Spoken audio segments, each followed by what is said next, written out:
Welcome in, guys, to episode 16 of Ragna Crimson. Dev and I are breaking it down for Sensei and the Pupil. Hold it down by ourselves. We started this podcast. And let's get right into it, okay? Ragna Crimson, episode 16. Let's go. Alright, dude. So, I think this episode might have had the most happening in all these episodes, dude. There was like the second core? Yeah, second core. Yeah, so I was gonna say the first core, yeah, the Ultimate Team shit was fire in a lot. But this episode had a lot going on. We start off with Otozoro, just kind of having some brain like machinations. He's like thinking about stuff, like analyzing who could be the one in this battle that's ruining his plan, turning the tide. Yeah, like what's going on? They should have this force. Starlia was on her last legs. What changed? What's going on? And he's wondering if he should even call in Walter Kamui, because if he does, they can kill this threat. But if he does do that, then she'll be defenseless for a trap. He's like going through it in his brain, having chess with himself. Yeah, I loved it. I love it. It was like 2 minutes, a quick little 2-minute thing, but I wrote it down because I really like that about Otozoro. Oh, he's a real strategist. Shikamaru, bro. So it's really cool to watch him try to play chess, but in the end, like all of his moves aren't really working. He's getting like into a corner, and he's about to be checkmated. He's taking 2 steps forward, but then 3 steps back. He's like, "What's going on? What's going on wrong? I thought I was doing the right thing, and then we're getting hurt here." Then we can jump over to Ragna, who's laying on the ground because she fell from the sky. Crimson. That's Crimson. I'm sorry. Crimson fell from the sky. Body broken, bones broken. She's not dead, though. So she can't revive. When Crimson dies, she revives. Now, she's broken body on the ground. That's kind of like a thing that I feel like it makes me not understand, because before, when Ragna used to like slice Crimson's head off. Okay. She used to just like reappear, like right behind him, like exactly, or reappear somewhere else. Yeah, exactly. Like she never really died, or maybe that like wasn't really her real body. Yeah, so. So I don't understand why she's just kind of like laying there waiting to pass out. Could she not have just like landed on her head or something, killed herself, and just kind of like reappeared? Yeah, my only argument was maybe she didn't know that. Maybe she thought she would just die from the fall, but she didn't. I hope that they at least explain that part to me, because I just felt like she was this like immortal character that could just kind of respawn at any time. Right. And now I just feel like her character's been flipped upside down her head, and she's actually killable. So like this kind of makes her not seem immortal to me. Yeah. It's like if you just break her body, you can keep her somewhere forever and never let her heal type deal. Yeah. That would be the end of her, because she wouldn't be able to do anything. They definitely need to explain how this works. We've got to the point now where they have to kind of make this make sense. I think next episode she will show up to the battle again, make it make sense. I think, because when she dies, she appears out of nowhere like a puppet. That was the one that was dead. I think she's cursed to live forever. I think she's cursed to be immortal, and if you try to kill her, whatever, anyway, she'll come back, no matter what. But she doesn't have control of that curse, is what I'm thinking is happening. So, we'll get more details on that. There's the masked member of the Argentum group running around, picking up the princess, trying to get all the people, riled up, because they're still fighting dragons. I mean, it's looking kind of bleak for everybody, because Starly is knocked out. I mean, they can't use their flying. They're losing guys. Yes, like they're seemingly really, really bad. Yes, but they kind of group together, these guys, and Starlia pinpoints where Otozoro is.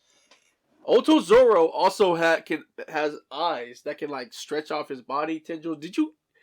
Were you able to grasp his powers? Because I still don't really know what the fuck he can do. Truly, I don't know what he can do. Because so he does have these eyes, but at the same time, like he made another body of him. He has eyes. He made another body. Another tendrils come out. He has poison too. Like what? So mind control. Don't forget mind control. Yeah, so I'm not really exactly too sure exactly what all of his abilities. Seems like he's got a lot though. Yeah, it seems like way more than a normal dragon. And it's fine if you make him just like that, but say that. Because if I see Ultimate T all of a sudden having a random power too, I'm gonna be really pissed off. because there's no continuity. But cool, that's just how we do. If Ultimate Tia had, I feel like if she had another power, she would have used it during that fight. She would have, but if she comes up with one again, I might drop the anime. I don't know, dude. If she has a random, oh, by the way, I can shoot lasers. No, I'm good. I'm good. But yeah, I hope you're right.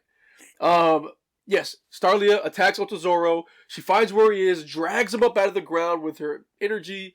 And he's kind of like Otozoro in that moment, getting dragged up from the sky. His mind fully breaks and he forgets who Starlia is. He looks at Starlia as his princess that was the old princess. I think her name's Kukashia. She's like in legend. Like people know who she is. Yeah. So Otozoro's old as hell. But he breaks and starts looking at Starlia as that.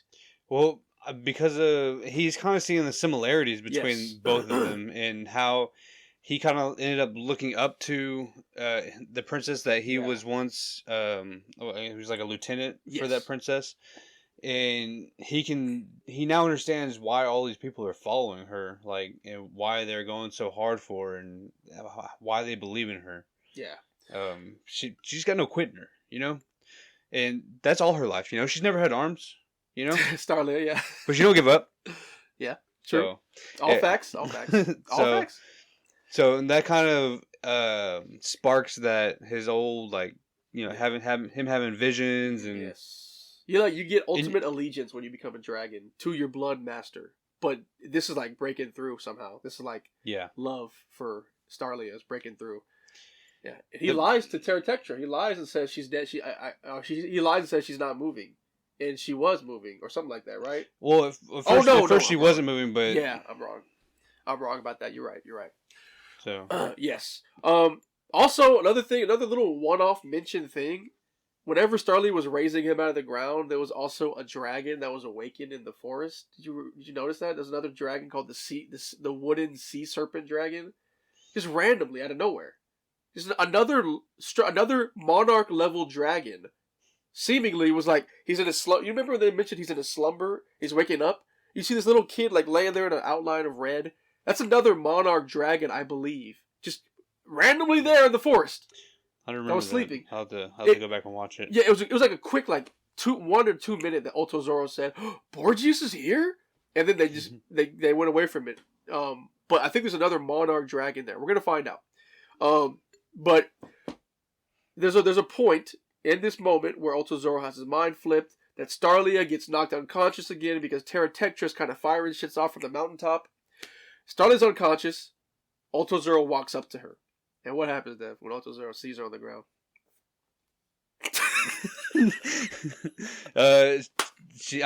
They end up flipping the script again. Like, when he sees her on the ground, like, he goes and, like... He asks her to join their group. Yeah, become one of the dragons because she is, like, not willing. She's deserving of not dying. Yeah. Because she's so badass. Yes. And then, of course, what do you think she said? It's a trap! She gets up. I'll never do that! Or some shit she said. Yeah. And then I guess she did this weird thing where she took the last of her energy, turned it into... Oh yeah, because she could forge weapons. Turned it into a spear. She forged the silver, stabbed him, and then took all of her corpse energy or silverine from their bodies and then put it into the spear. But the spear was just a decoy anyways to draw out Terratectra where he was standing. Yeah. And then they threw the spear at Terratectra, who's loading up his ultimate weapon. And that's where the episode ends. When they're like... Well, yeah, well, not quite. So they hit each other, and then all you see is a big crystals forming where Terratectra's at. Yes. And you can only assume... Dude. You can only assume that they finished him off. He's got to be dead. He has to be. And he's the fighting force of that group. Yeah. Ulto is the brain. I mean, you got to see his...